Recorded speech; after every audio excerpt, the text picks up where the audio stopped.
ang pambansang awit ng Pilipinas.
Ang pagkamatay ni Rizal.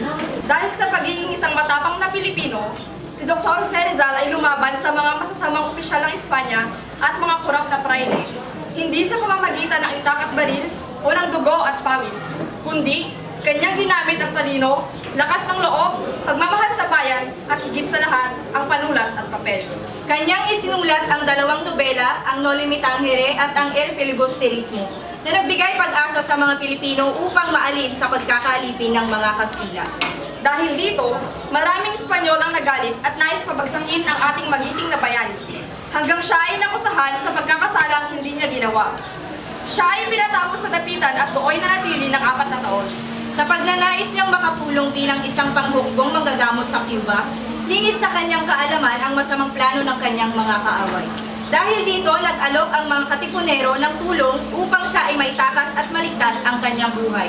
Ngunit dahil sa kanyang katapangan at kagitingan, ito ay kanyang tinanggihan.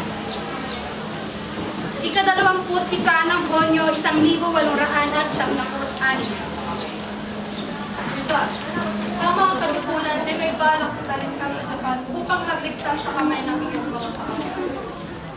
Ako ay labis na nagpapasalamat sa kanilang pagmamahal at pag-aalala niya sa akin. Ngunit hindi ako sumasang-ayon sa kanilang balak ng trabaho. Ngunit sinasaalang-alang nilang iyong kaligtasan sa sila. Ngunit ayoko na may ibang buhay ang magdamay sa anumang masamang hangarin ng Kastila sa aking buhay. Naiintindihan kita, Rizal. Makakarating kayo ni Fashion ang iyong pag-aaral. Gracias.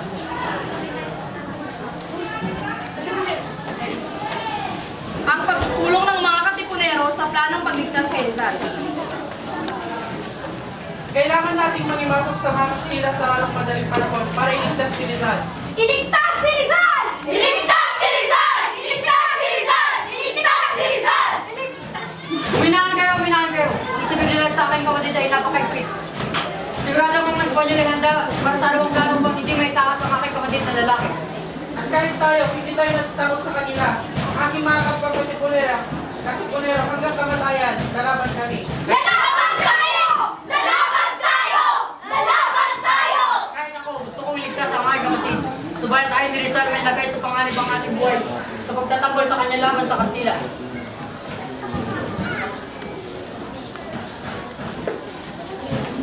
Hindi pa rin sumuko ang mga katipunero upang mailigtas ang kanilang kapwa Pilipino. Sila ay nagpanggap ng mga mandaragat sa Vapor Castilla upang maitakas si Rizal. Agosto 1,896. Kami ay katipunero, kami ay armado. Dito kami para iligtas ka. Por favor, iwanan niyo ako mag-isa dito. Alam ko ang aking ginagawa.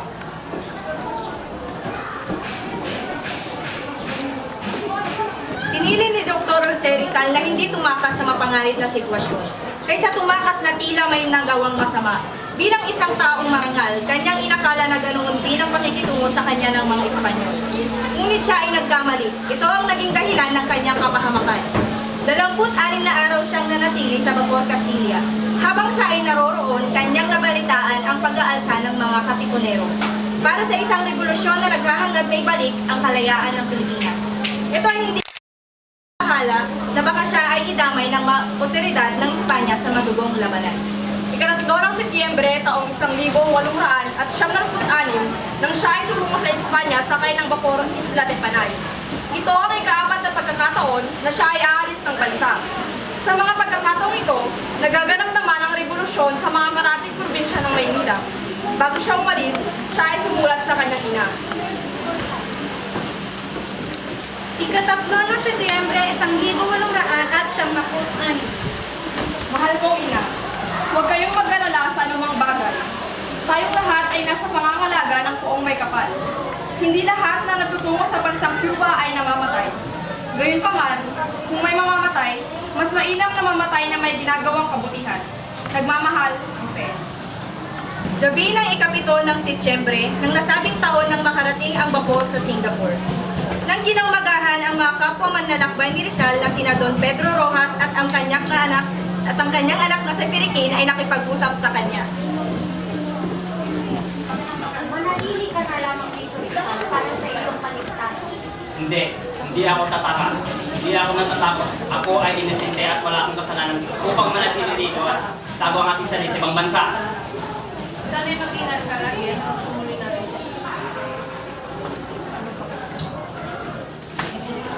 Ika-3 ng Setyembre nang makaalis ang bapor sa daungan ng Said at naglayag sa dagat Mediterranean. Dito ay naresto si Rizal ng kapitan ng barko batay sa utos galing sa Maynila. Si Rizal ay nainis sa kawalan ng katarungan ng mga Espanyol. Siya ay kinulong sa kanyang kwarto habang naglalayag ang bapor. Ika-3 ng Oktubre nang makarating sa Barcelona ang Isla de Panay. Ika-6 ng nasabing buwan nang siya ay pinalanggo sa kastilyo ng Montjuic.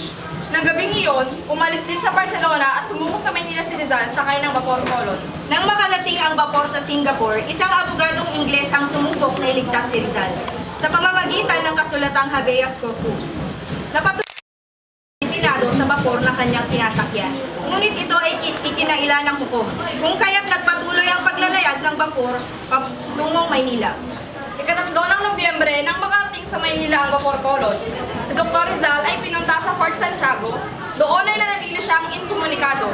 Lingid sa kanyang kalaman ang pagpapahirap ng mga Espanyol sa mga ibang Pilipino. Kasama na rito ang kanyang kapatid na si Pasiano.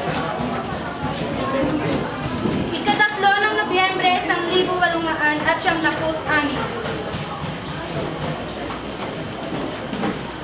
O kaya bigyan na tabi. Saan ang magkakasala? Basta sumama ka lang sa amin.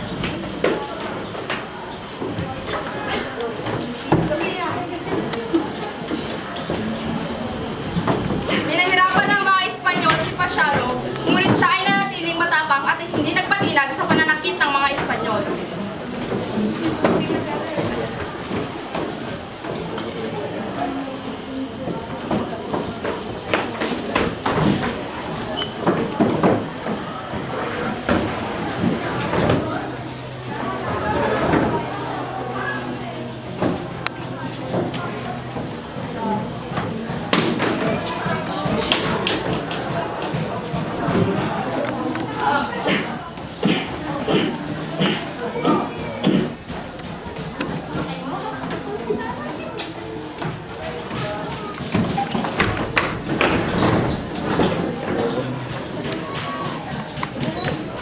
Pirmahan mo to.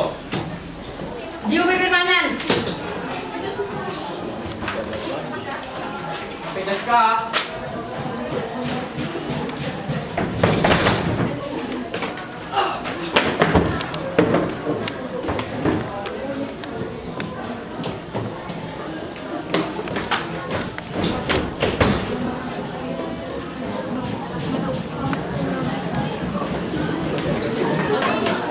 Ika-2 ng Nobyembre nang magsimula ang kaunang investigasyon.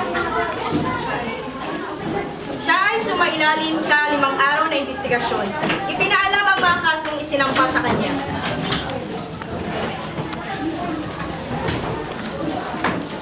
Ang ebidensya na aking babasahin sa iyo ay mga dokumento at testimonya ng mga tao. Una, na may kaugnayan ka sa reforma ng mga Pilipinas sa Espanya, kampanya laban sa mga Kastila. Pangalawa, hindayatin ng mga tao na umalis sa ikayatin na pamumulian ang malupit at mapang-aping na gobyerno o panuntunan. Pangatlo, kasama sa kampanya ng propaganda sa Espanya. Pangapat, pagsulat ng tulang kundiman, isang tulang nagpapahayag ng pag-ibig sa inang bayan ng Pilipinas. Panglima, pagpapalaya sa mga Pilipino sa pag-aakil ng mga Kastila. Ika-6, parangal para sa iyo mga serbisyo makabayan. Ika-7, balak na pagtakas sa mga Pilipino sa pag-uusig ng mga Kastila. Ika-8, pangangalap ng tulong ng komite sa makabayang trabaho. Ika-9, pagtiyak sa pagpapalayas o pag-alis sa dapitan papunta sa ibang bansa. Ika-10, na tinitingala at kinikilala ng mga Pilipino bilang kanilang tagapagligtas. 11, na nagpapaalam sa isang hindi kilalang correspondent ng pagdakip at pagpapalayas Lorenzo Cortes at Ambrosio Salvador. 12, pagpapatayo ng isang organisasyon, ang Independent of Mansory para tulungan ang mga Pilipino. 13, ang kopya sa salitang Emilio Jacinto sa pigdain ng mabuhay ang Pilipinas. Mabuhay Dr. Jose Rizal, pagkakaisa. 14, ang kopya sa salita ni Jose Fabiano Santiago sa tiktik ng mabuhay ang Pilipinas. Sa tiktik ng mabuhay ang bantog ng Dr. Rizal, kamatayan sa mga apid sa bansa. 15, tula na talisay na ang mga kalalakihan sa dakitan ay alam nilang ipaglaban ng kanilang mga karapatan.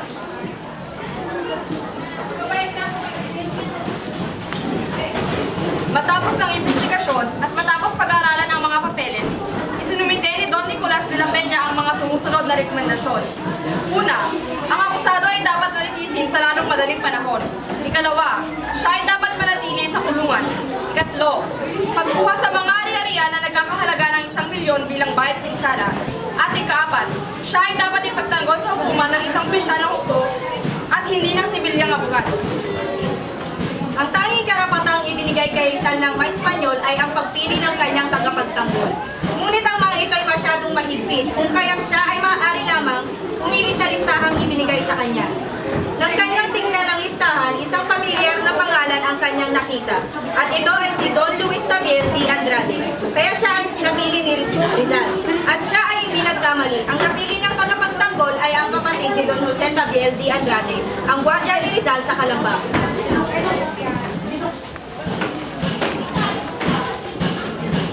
Pinaalam sa akin Rizal na kung ang tagapagtanggol sa iyong paglilitis. Oo, ito nga. Tibay naman sa iyong kalooban. Gusto kong tinatanggap yung tungkulin sa iyo.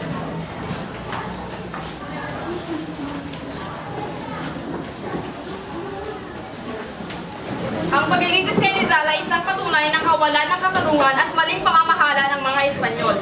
Hindi lang ito katawa-tawa, ito ay isa ring malinaw na paglilitis ng labag sa batas. Ang korte hindi humatol sa kanya, kundi inakusahan at pinarusahan siya.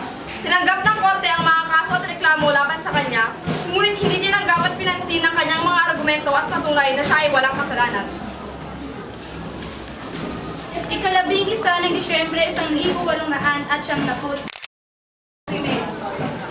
Paghihimagsik, pagsagawa, pagsasalita at pagkudyok sa mga tao upang maghimagsik laban sa mga otoridad ng Espanya. Ikatlo, illegal na fiksyon.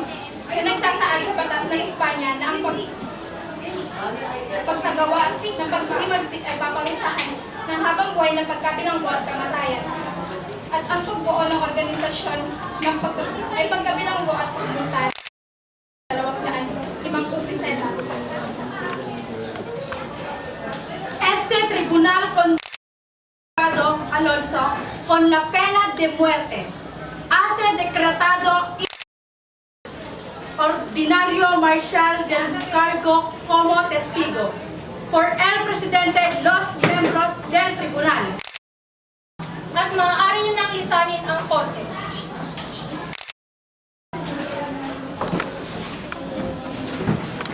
Sino ang pabor sa pagbitay ng Rizal?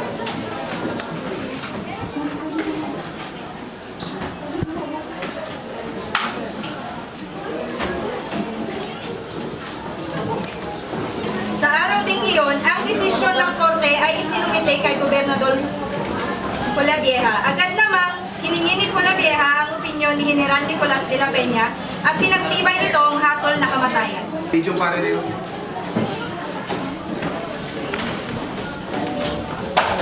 Andrade!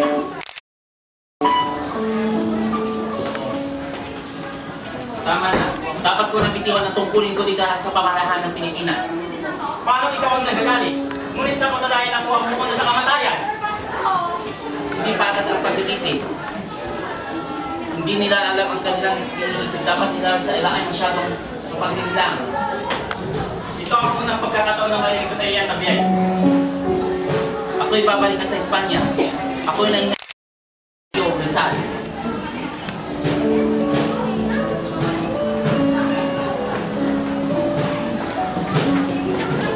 Matapos ang desisyon ng korte, alam na ni Rizal na siya ay nalalapit na sa kamatayan.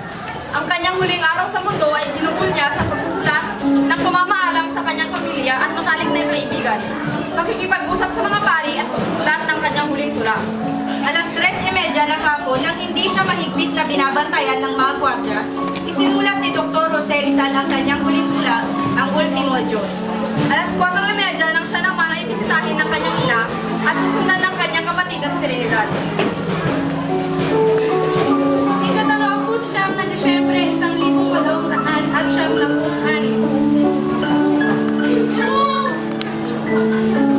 Nay, bago po. Nay, patawarin niyo po ako. Mahal kita, anak! Alam ko tayo na siya. Mahal kita!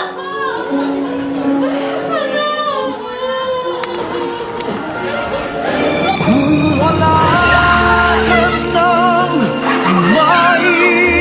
maintindihan, kung wala ka nang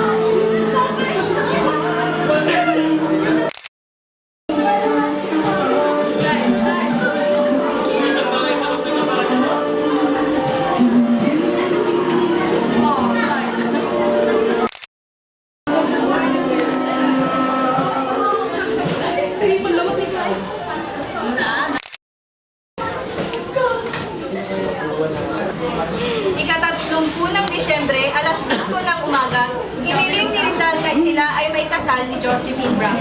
Siya ay sinamahan ni Narcisa patungong simbahan at sila ay kinasal ni Padre Balaguer.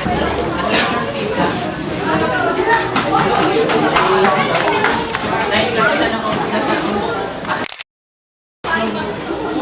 hindi na araw. Mawawalay siya sa akin. Hindi ko na siya makakasal.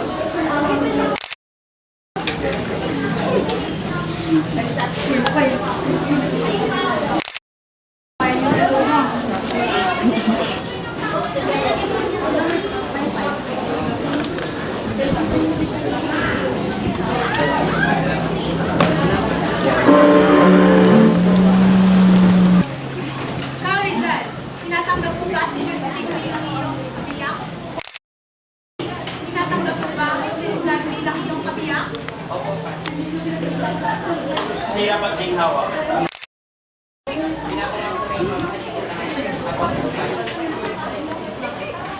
Labas ko sa... Maaari mo nang halikanin ang iyong asawa.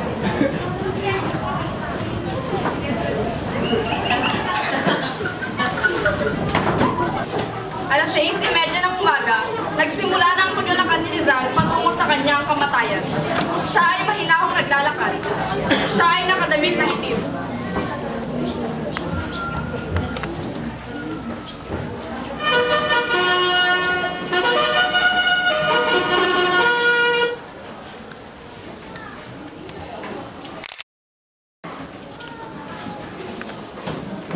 Rizal, Ano na to? Dahil di natin ay kasama kong naglalakad ang ating mahal dito. Ito na ba ang natin ninyo, Padre? Oo, Rizal. Dinugol ko ang 7 taon ng aking buhay dyan.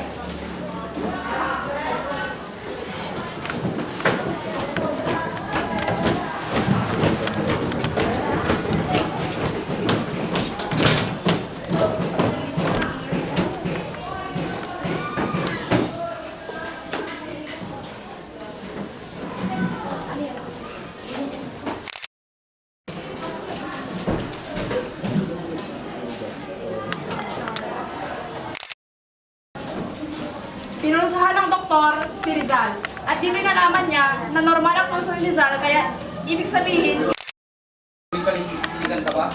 Hinihiling ko na ako ay dalilin na nakaharap sa mga babaril sa akin. Imposible. Mamamatay ka ng nakatalikod.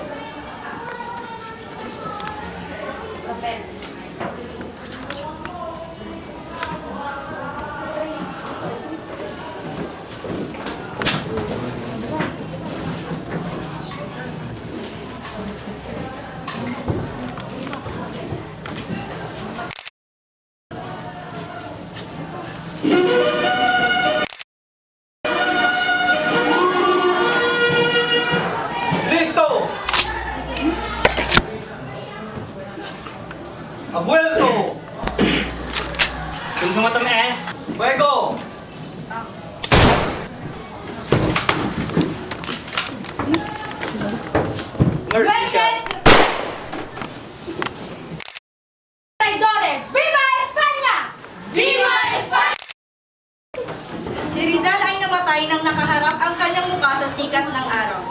Alas 7:03 ng umaga nang siya'y namatay. Ngunit siya'y nabubuhay magpakailanman.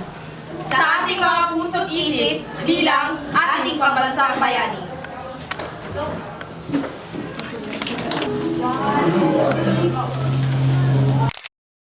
Rizal!